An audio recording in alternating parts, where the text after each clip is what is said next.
Hi everyone, Josh Hooley here with Forest River Salem Hemisphere, and today we're going to check out one of our Hyper Lyte pantries that's going to be used in the 22 RBHL, the 25 RBHL, which I'm in today, and the 29 XBHL.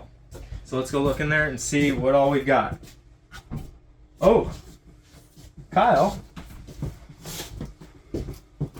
Apparently, every Salem Hemisphere pantry is big enough to sneak a snack in. Let's see what else was in there.